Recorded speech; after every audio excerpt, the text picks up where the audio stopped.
유정님은 남편분을 어디서 만나셨어요? 저는 남편을 사내연애로 만났고요. 보통 사내연애라고 하면 이제 노예끼리 정분이 난다라고 하는 그런 표현을 많이 쓰긴 쓰는데 같은 팀이나 그런 건 아니었고 같은 사무실을 쓰고 있는 연구원 동료였습니다. 결혼 전 두 분이 모은 돈 연봉 차이는 어떻게 나셨는지 궁금하거든요. 회사를 다니다가 이제 남편이 잠깐 미국에 공부를 하러 간 시즌이 있었어요. 이제 그러면서 회사를 그만두고 미국으로 간 케이스였는데 그러다 보니까 돌아와서 결혼을 할 당시에 남편은 돈을 벌고 있지 않았고요. 시즌을 하고 있던 상황이었었고 저는 계속 돈을 벌었던 상황이었죠. 그러다 보니까 모은 돈의 차이가 좀 있었고 연봉도 남편이 퇴사하기 전에 우리가 그냥 각자 비교를 했을 때 회사 생활로는 남편보다 선배여가지고 한 15% 정도 연봉이 차이가 났던 것 같아요. 차이가 나고 남편분께서 직장을 그만뒀는데도 결혼을 결심한 이유가 뭘까요? 일단 사실 제일 솔직한 거는 제 취향으로 잘생긴 얼굴이었고 저는 되게 중요하게 생각을 했던 게 어떤 사람이랑 결혼을 하게 된다면 그 사람이 자격지심이 없었으면 좋겠다라고 생각을 했어요. 저는 남편보다 사실 회사라든지 아니면 직장이라든지 내가 일을 하는 것에 대한 야망이 좀 더 큰 편이었거든요. 그러다 보니까 내가 열심히 해가지고 막 잘 나가고 싶은데 거기에 대해서 내가 결혼할 남자가 자격지심이 없었으면 좋겠다 라고 바랬었어요. 남편이 실제로 자격지심이 없었고 근데 이거는 제가 그렇게 느꼈을 수도 있어요. 사실은 남편이 그런 생각이 어느 정도 있었지만 저한테 표를 안 내줬을 수도 있지만 어쨌든 제가 느꼈을 때 남편이 저의 역량이나 열정이나 이런 것들을 되게 존중을 많이 해주는 모습이 되게 믿음직스러웠고요. 그리고 남편이랑 연애를 4년을 했는데 그 4년 동안 남편은 내가 이거를 해야겠어 하면 그거를 실천해내는 모습들이 되게 신뢰감이 많이 쌓였어요. 되게 중요한 게 그냥 단순히 회사에서 고과를 잘 받고 하는 거는 상황 따라 다를 수 있잖아요. 예를 들어서 내가 오늘부터 일주일에 몇 번 운동을 가야겠다 라고 했으면 그거를 실천해내고 내가 이 시험을 이렇게 패스를 해야겠다 라고 하면 그 시험을 패스를 해내고 하는 모습을 4년 동안 보니까 이 사람은 약속을 지키는 사람이고 정말 믿을 만한 사람이다 라는 확신이 들어서 결혼을 결정하게 됐죠. 아, 너무 중요한데요. 갑자기 하나 궁금한 점이 연애를 시작하고 미국을 갔다가 돌아온 상황 장거리 연애고 또 오랜 기간 동안 기다리신 거잖아요. 그때 유정님은 어떤 마음이 드셨나요? 거의 남편을 군대를 보냈죠? 2년이면 군대를 보냈지. 그랬는데 이게 롱디를 할 때 오래 잘 버틸 수 있는 방법은 각자가 바빠야 돼요. 저는 그 당시에 진짜 일하느라 너무 바빴거든요. 그래서 한국에 남편이 없어가지고 오히려 더 잘 됐다. 밤 12시, 새벽 몇 시까지 일을 하는데 다행이다라고 생각을 했고 각자의 일에 집중을 하다 보니까 장거리를 할 때도 연락을 그렇게 많이 하지 않아도 별로 다툼이 없었어요. 그 기간 동안에 승진도 했고 고과도 잘 받았고 그래서 저도 잘 됐고 남편도 공부를 잘 끝마칠 수 있었던 그런 기회가 아니었나라고 저희는 생각을 하고 있죠. 남편이 잘생겼다라는 얘기를 하셨는데요. 다른 분들도 얘기를 하신 잘생김 정도인 건지 궁금하거든요. 약간 객관적이냐 주관적이냐를 그쵸? 모르시는 거잖아요. 쟤는 너무너무 잘생겼고 결혼사진 기준으로 손흥민을 좀 닮은 되게 바르게 생겨가지고 저는 남편의 외모를 굉장히 좋아합니다.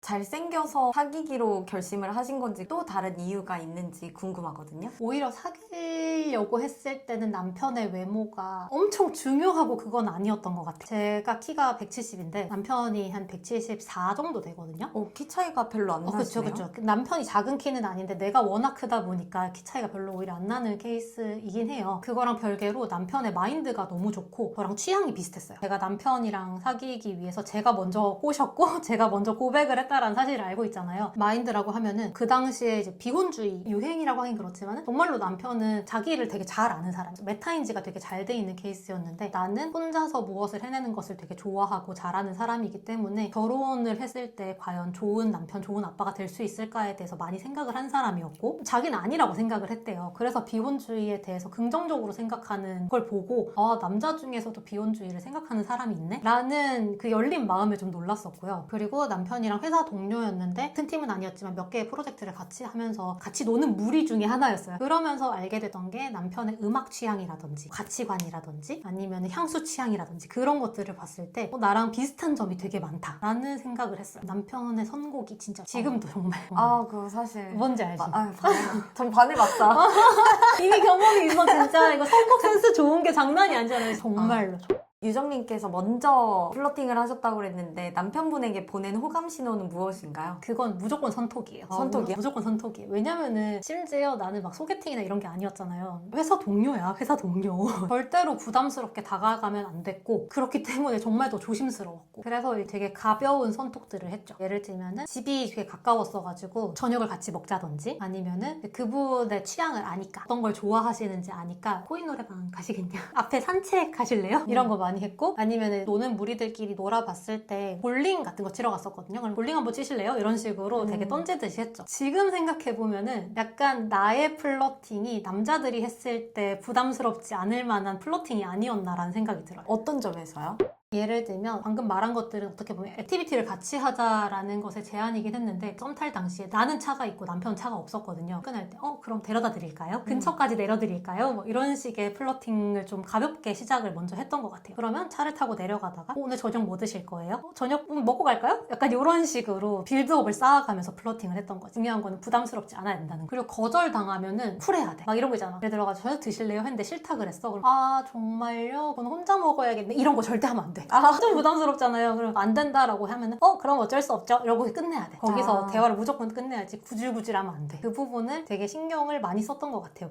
주말에 연락하셨던 적이 있나요? 그럼요. 주말에 연락을 해야죠. 왜냐면 그래야 둘이 만나는 시간을 가질 수가 있는 거잖아요. 회사 생활은 회사 생활을 하고 나면 퇴근하면 피곤하기 때문에 주말에도 연락을 했는데 저는 사실 집이 가깝다라는 게 이점이 있었으니까 점심에 차 한잔 드실래요? 커피 한잔 할래요? 이런 식으로 연락을 하기도 했었고 그때도 마찬가지로 남편이 일정이 아예 있을 수도 있는 거잖아요. 거절당하면은 연락 안 해야지. 맺고 끊음을 확실히 해줘야 돼요. 절대 부담을 느끼지 않게끔. 약속은 먼저 제안할 때 거절이 왔을 때는 쿨하게 했으면 좋겠다. 그치. 너무 이게 중요한 거예요. 이런 경우가 있을 수 있잖아요. 연락을 했는데 거절을 당했어. 하지만 막 연락을 계속 이어가고 싶은 계속 뭐 안 되는 질문을 한다든지 그랬으면은 부담을 느끼지 않았을까라고 생각을 해요. 저는 끊었죠. 왜냐면은 나는 되게 위험이 도사리고 있었던 거야. 회사 동료니까 구질구질해 보이면 안 돼. 언제 같은 팀이 될지 모르는 상황이기 때문에 그런 부분에 신경을 많이 썼던 것 같아요.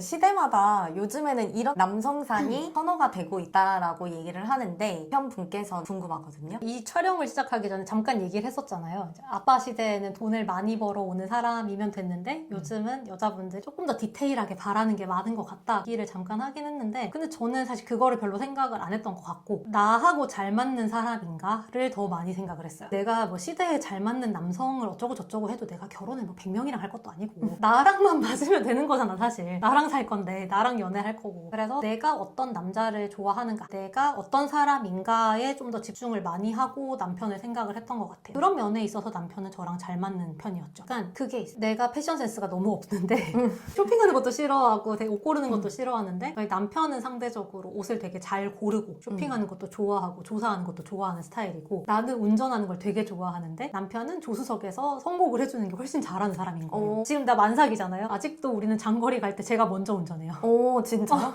나 지난주에 성심당 갔다 왔는데 내가 운전했어. 요즘 남자들이 뭐 운전 잘하는 사람이 되게 선호받는데 라고 한다고 해서 굳이 그런 사람을 찾을 필요는 없거든요. 그래서 내가 어떤 사람이고 자기가 좋아하는 게 뭐고 나에게 어떤 사람이 잘 맞는지를 생각하면서 남편을 만났던 것 같아요.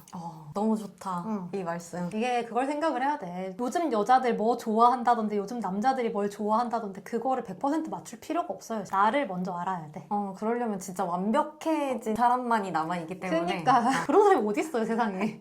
아까 전에 듣다 보니 남편분께서 항상 고백을 받는 스타일이다라는 얘기를 주시더라고요. 맞아요. 어떤 부분에서 이렇게 인기가 많았을까? 그 이유가 좀 궁금하더라고요. 남편은 상대적으로 고백을 많이 받는 편이었고 저는 제 연애의 80% 이상을 고백을 하는 스타일이었고 네.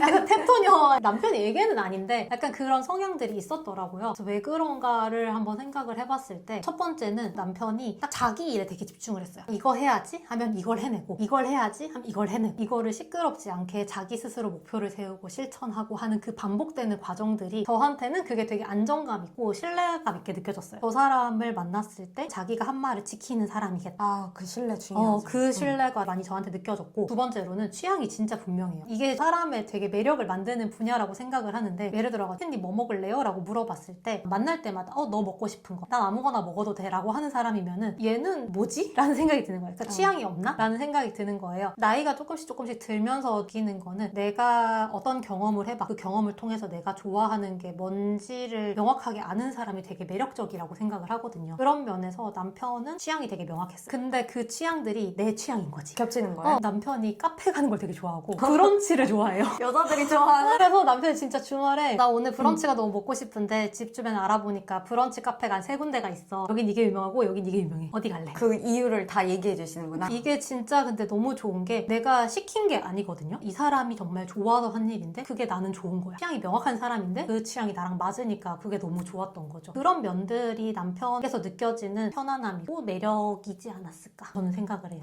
유정님께서는 사귀고 난 뒤, 그 다음에 결혼을 하고 난 뒤 설렜던 순간이 있으세요? 남편 전완근이 예쁩니다.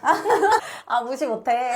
외모 무시 못해. 남편이 막 키가 엄청 큰 건 아니라 그랬잖아요. 그럼에도 불구하고 내가 꽂히는 부분들이 있는 것 같아요. 남편이 반팔 같은 거 입고 있으면 여기 핏줄을 이렇게 만져보고 하는 그런 게 저는 제 취향인 것 같아요. 항상 설레지. 특히 남편한테 설렜던 거는 처음 연애를 할 당시에는 좀 몸이 사실 왜소한 편이었어요. 나는 여자치고 좀 등발이 있는 편이고 남편은 상대적으로 골격이 좀 작은 편이긴 한데 연애 4년 하고 결혼 4년 동안 계속 꾸준히 운동을 한 거예요. 쉽지 않은데. 8년 동안 정말 꾸준히 운동을 했고 몸이 너무 예뻐지는 거예요.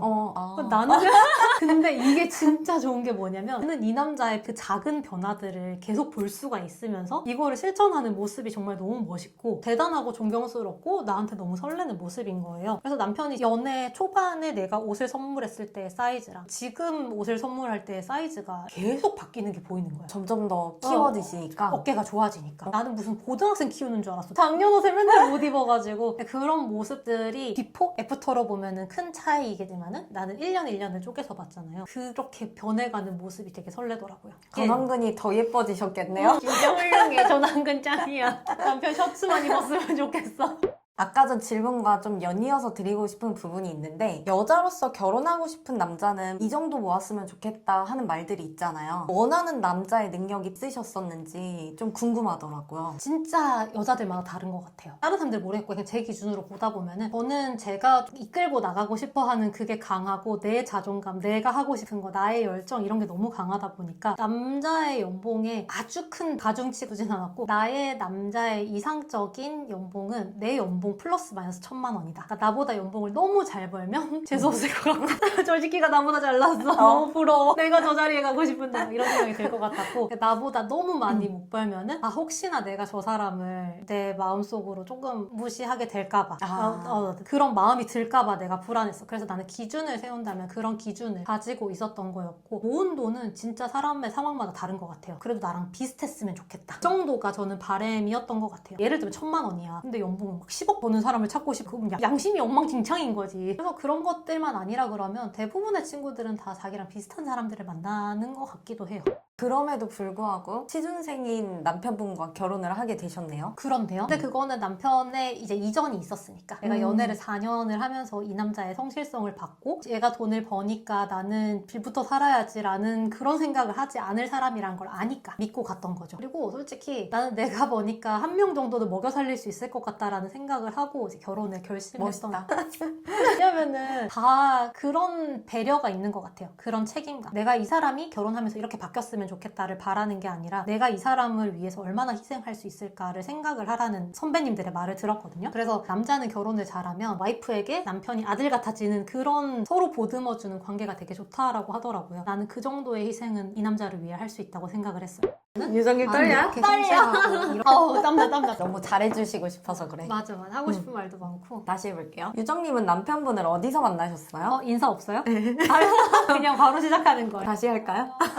그러면 자기소개를 하나 하고 들어갈게요. 해주세요. 안녕하세요. 저는 해피은님의 채널에 초대를 받아서 이렇게 인터뷰를 하게 된 하유정이라고 하고요. 저는 공대 나오고 그리고 공장에서 엔지니어 생활을 하면서 소위 말하는 남초 회사에서 좀 일을 많이 하게 된 케이스죠. 남자분들이 연애하는 모습이라든지 어떤 생각을 하고 있는지를 여자의 입장에서 좀 많이 보게 돼서 해피은 채널에서 구독자분들과 함께 이야기를 나눠보고자 방문을 하게 됐습니다. 네, 반갑습니다.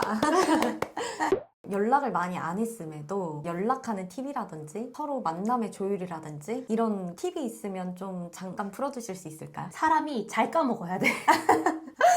진짜 장거리 연애를 하려면은 저희가 그때 당시에 시차가 16시간인가 났던 것 같아요. 그러면 오후 5시쯤 남편이 기상을 했어요. 남편이랑 연락이 가능한 시간 전에 연락을 하다가 내가 서운한 게 생겼어. 그 당시 남친이었지. 남친 일어나면 말해야겠다라고 생각을 하다가 내가 까먹어. 유성님 성격이.